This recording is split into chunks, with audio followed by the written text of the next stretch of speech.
বললো। ঠিক আছে, তুমি এখানে খোঁজো, আমি ওই দিকটাই দেখছি।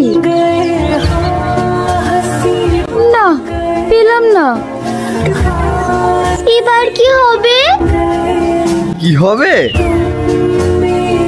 তোদের নিয়ে খেলা হবে। কে আপনারা? বুঝতে পারছিস না কে আমরা?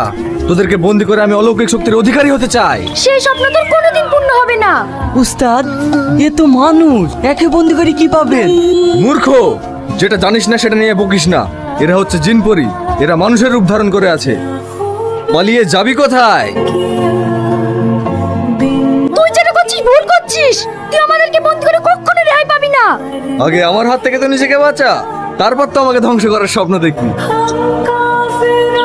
উস্তাদ, এই ছোটটা এলি কি করব? ফেলি দেব?